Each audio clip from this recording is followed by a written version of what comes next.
Welcome to Mastering Section A, Identification Information, on the MDS Assessment.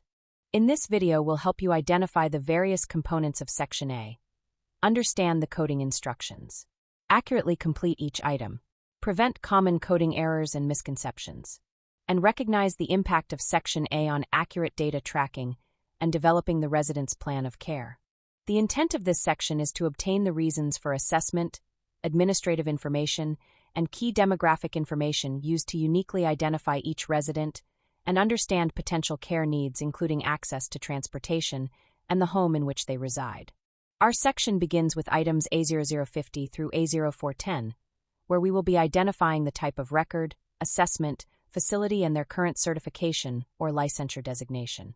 Based on your particular EHR system, these items may even pre-populate according to the selections that were made when the assessment was scheduled. Following, we will be item A0500, legal name of resident. Here we will ask the resident, family, significant other, guardian, or other legally authorized representative and check the resident's name on their Medicare card, or if not in the program, check a Medicaid card or other government-issued document. In item A0600, Social Security and Medicare number will be used to aid in matching records and ensuring correct resident identification. Code the Social Security number by entering one number per space, starting with the leftmost space. If no social is available for the resident, for example the resident is a recent immigrant or a child, the item may be left blank. However, a valid social should be submitted whenever it is available so that resident matching can be performed as accurately as possible. For Medicare item A0600B, this should be entered exactly as it appears on the resident's documents and is required for all PPS assessments. A0700, Medicaid number, should be entered if the resident is a Medicaid recipient. If the number is still pending, enter a plus sign. If the resident is not a Medicaid recipient, enter the letter N. If at any point the resident becomes a Medicaid recipient, you may simply include this on the next assessment, as it is typically not necessary to process an MDS correction to add the Medicaid number on a prior assessment. However, a correction may be a state-specific requirement. Under item A0810, sex will simply be coding 1 if resident is male and 2 if resident is female. Note that the resident's sex on the MDS must match what is in the Social Security system. For item A0900, birth date, we will fill in the boxes with the appropriate birth date. If the resident's birthday is unknown or only partially documented, leave the unknown information blank. Next will be items A1005, ethnicity, and A1010, race. Here we will ask the resident to select the category or categories that most closely correspond to their ethnicity and race from the listed options. If the resident is unable to respond, you may ask a family member, significant other, or their legally authorized representative to assist. Utilizing medical record documentation should only be referenced if both the resident or their authorized representative were unable to provide a response. Provide respondents with the option of selecting one or more ethnic and race designations. If the resident is unable to respond, but their authorized representative was able to provide this information, code the ethnic category in addition to coding X for resident unable to respond. If the resident declines to respond, this should also be coded accordingly, and no other resources should be referenced. Next will be item A1110, language. Enter the preferred language the resident primarily speaks or understands after interviewing the resident or their legally authorized representative, or by reviewing the medical record. If the aforementioned sources does not identify preferred language, enter a dash in this box. The resident's marital status may be documented in item A1200 and can be determined by asking the resident, or if unable to respond, asking a family member or other significant other. If neither the family member nor significant other can report, you may review the medical record for information. A newly revised item to our MDS set is item A1255, transportation. Here we will ask the resident, in the past 12 months, has lack of reliable transportation kept you from medical appointments, meetings, work, or from getting things needed for daily living? Ask the resident to select the response that most closely corresponds to the resident's transportation status from the list. If the resident is unable to respond, the assessor may ask a family member, significant other, or legally authorized representative. Only when the resident is unable to respond and there are no legally authorized representatives to provide a response for this item, you may use medical record documentation. If the resident declines to respond, code 7, and do not code based on other resources including family, legally authorized representative, or medical records. The optional resident items found in Item A1300 will provide the opportunity to record the resident's medical record number, room number, preferred names, and lifetime occupations. While these may not be necessary for CMS function, they may be used by your facility or to better understand the resident's needs. A very important component of Section A will be found in our next item, A1500, or the pre-admission screening and resident review, otherwise known as PASSER. All individuals who are admitted to a Medicaid certified nursing facility, regardless of the individual's payment source, must have a Level 1 PASSER completed to screen for possible mental illness, intellectual disability, developmental disability, or related conditions. Individuals who have or are suspected to have those conditions may not be admitted to a Medicaid certified nursing facility unless approved through a Level 2 PASSER determination, and may require particular care and services provided from the nursing home and the state. For this item, we will be determining if the resident is currently considered by the state Level 2 PASSER process to have a serious mental illness, intellectual disability, and/or related condition. Code No and skip to Item A1550 if any of the following apply. A PASSER Level 1 screening did not result in a referral for Level 2 screening. A Level 2 screening determined that the resident does not have a serious mental illness, intellectual disability, developmental disability, or related conditions.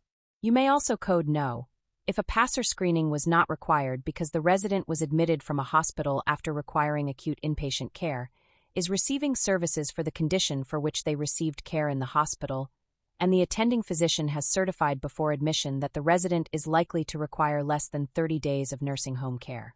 If a PASSER Level 2 screening determined that the resident has a serious mental illness, intellectual, developmental disability, or related condition, code Yes, and continue to the preceding item relating to the specific conditions. You may code 9 if the bed is not in a Medicaid-certified nursing home. If the resident has been diagnosed with a serious mental illness, code A. If resident has been diagnosed with intellectual disability/developmental disability, code B. If resident has been diagnosed with other related conditions, code C.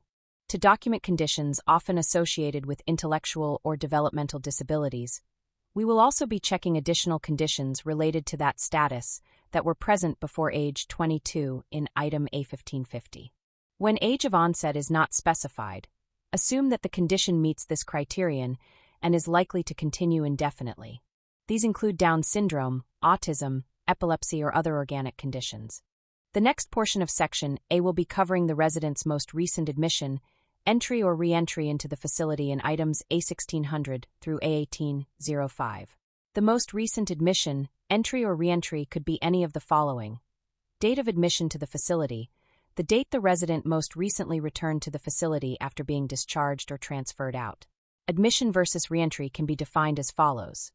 Admission must include one of the following. The resident has never been admitted to this facility before. The resident has been in this facility previously and was discharged return not anticipated or discharged return anticipated, but did not return within 30 days of discharge. A re-entry must include all of the following. The resident was admitted to this facility, then discharged return anticipated, and returned to facility within 30 days of discharge. Following will be Item A1805, where we will be selecting from the various levels of care the resident may have entered from. Admission date, or A1900, will be the date that the episode of care in the facility began. To answer this question, we must first know how an episode is defined and understand how it differentiates from a stay. An episode continues across stays until one of three events occurs. The resident is discharged with return not anticipated. The resident is discharged with return anticipated, but is out of the facility for more than 30 days, or the resident dies in the facility. A stay is a set of contiguous days in the facility, and an episode is a series of one or more stays that may be separated by brief interruptions in the resident's time in the facility. For Item A2105, discharge status, we'll be selecting from a list of options that most closely corresponds to the resident's discharge status. The next sequence of items, A2121 through A2123, we will review the process to which the provision of a current reconciled medication list was provided to the subsequent provider or resident at discharge. This begins with documenting if the facility provided the resident's current reconciled medication list to the subsequent provider as listed in the preceding item and the route that the current reconciled med list was transmitted. This can be accomplished by any means, including active means such as by mail, electronically, or verbally, and more passive means like a common electronic health record, or giving providers access to a portal. The following and most familiar item, A2300, will be our assessment reference date, which designates the end of the observation period, so that all assessment items refer to the resident's status during the same period of time. As the last day of the observation period, the ARD serves as the reference point for determining the care and services captured on the MDS assessment. Anything that happens after the ARD will not be captured on that MDS. Lastly, our section concludes with items A2400 relating to the resident's Medicare stay, if applicable. This item identifies if a resident is receiving services under Medicare Part A, and if so, the dates when the Medicare Part A stay begins and ends. In this section of our video, we'll review common coding errors to avoid directly from the RAI. Number 1, race and ethnicity are intended to be direct resident interview questions. An authorized representative and or the medical record should only be referenced if it has been determined that the resident is unable to communicate, in which coding X should additionally be selected. Number 2, language includes ASL or sign language if that is the preferred method used for communication by the resident. Number 3, item 1550 is required regardless of passer outcome. When age of onset is not specified, you may assume that the condition meets this criterion and is likely to continue indefinitely. And number 4, examples of other organic conditions used in item A1550 include congenital syphilis, maternal intoxication, mechanical injury at birth, prenatal hypoxia, neuronal lipid storage diseases, phenylketonuria, neurofibromatosis, microcephalus, macroencephaly, meningomyelocele, congenital hydrocephalus, and others.